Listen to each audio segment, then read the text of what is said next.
It is Pro Day season. It is also Final Four season. It is one shining moment season. The one, of course, meaning 4 1 seeds. You're guaranteed a 1 ONE shining moment for one of these teams coming up this weekend, including perhaps this man's Florida Gators. He's an NBA champion. Didn't do it with the Gators, but I know he's rooting for the Gators.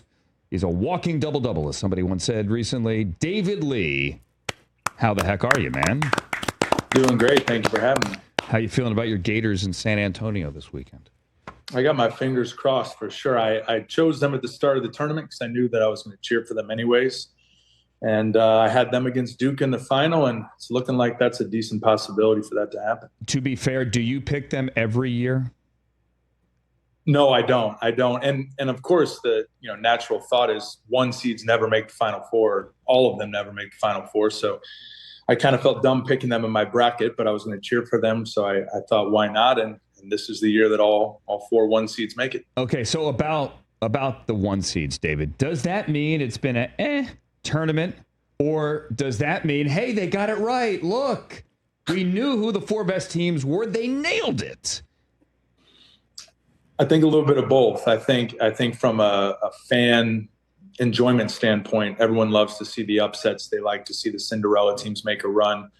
But if you're on the selection committee and you're saying these are our 4 1 seeds, I think you're patting yourself on the back and saying we made the right decision. And these 4 teams have had great seasons all year long, and so they definitely were deserving. And the Final Four is the outcome has proven that. So I think a little bit of both.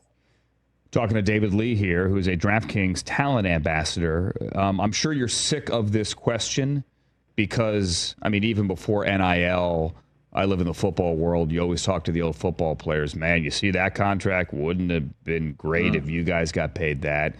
But, I mean, look at your Gator team with you and Al Horford and Corey Brewer and Torian Green and Joakim Noah. Yeah. David, what would the payroll collectively in this era have been for that team? Or the question is, how dumb would we have spent the money in Gainesville, Florida, circa 1999, 2000, 2001? I keep thinking this because there's got to be sort of an in-between scenario. I remember when I was playing there, we had a guy on the team who lost a family member tragically during the season. And Billy Donovan looked at us and said, hey, guys, we have to have the players kind of pool some money together to get this player a flight back to where they're from because the school can't legally give him money for that to go to the funeral. So that makes no sense to me considering how much these schools are making. But now with these guys making so much money, I'm applauding them for doing it. I'm happy they're making that much money.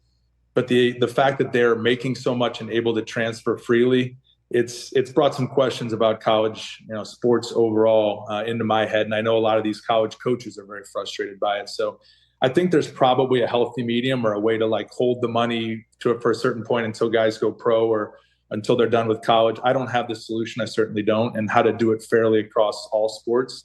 But it's definitely different than it used to be. And I can't wrap my head around it at the moment. Yeah, I don't know how to fix it either. Everyone thinks they have an answer, but like we had Richard Pitino on yesterday and listen, he was honest. He said, I broke my contract in New Mexico to come here, so I get it. Players want to leave, and they're going to go get their bag somewhere else. He has 2 guys. Right? He has 2 guys right now. The team meeting on the new head coach was really short. They could have done it on a text chain. I got 2 guys. That's it. It was barely a group text. There was only 3 guys. Right. I mean, it's like, hey, who did? Like, wait, what's the other number on this chain? Like, yeah, exactly. It's the only other guy we got. Yeah, I don't know this guy. You mentioned Duke before. Cooper Flagg, we assume, is the number 1 overall pick. He probably had some rough spots earlier in the year, but now he is the guy. How do you think his game translates? I mean, just hearing, because I was on a few of those teams that played against I guess they call it the select team that plays against the Olympic team before they head off to the Olympics. And that is not an easy thing to do, first of all, because you have so many guys with big names that are on the Olympic team. You get no calls. They're all on the same team, so they're teaming up against you. It is a very difficult thing to be a part of. And from all the accounts that I heard, he did unbelievable in that. So that's what you're really looking at. College basketball can be a bit of a different experience with guys being able to basically camp in the lane defensively. I know he's gotten a lot of attention in double teams and different scenarios against him. Everybody's looking to be the guy that stops Cooper Flagg. But I mean, he's had an incredible season overall. Their team has won, which has made it even better. And he's had an incredible tournament when the most people have been watching. So I think if whoever gets the number one pick, if they don't choose him, they may be regretting that down the line. Yeah, and for those who don't know what David's referring to, last July, Cooper Flagg practiced against the Olympic team, the team that went to Paris and won the gold. Barely pulled it out at the end, but won the gold. And there are these moments that went viral where he stuck a three over Anthony Davis, and then on the other end, he scored on Bam Adebayo and got an N1, and people were just like, oh, wow. Like, holy you-know-what. The next night, or maybe 2 nights later, David, I was at the Gatorade High School Player of the Year party here in L.A. right before the ESPYs, and Justin Jefferson is there, and Puka is there, and DK Metcalf is there, but there are all these high school kids there. I promise you, no one recognized or knew Cooper Flagg at this party. They wanted to talk to the NFL wide receivers. He's there with his folks. You see his parents now on TV, all the cutaways, every game. Yeah. And I went up and talked to him for a little bit. Nice kid. And we talked about, what it was like to practice against those guys and how LeBron welcomed him and how cool of an experience it was. But, he took some photos with people, but he was pretty unassuming, just this tall kid standing there at this party with a bunch of NFL players. And a year later, remember, I came home and I said, I met the number 1 overall pick next year. Really? Oh, no, believe me, this kid is going to be the number 1 overall pick.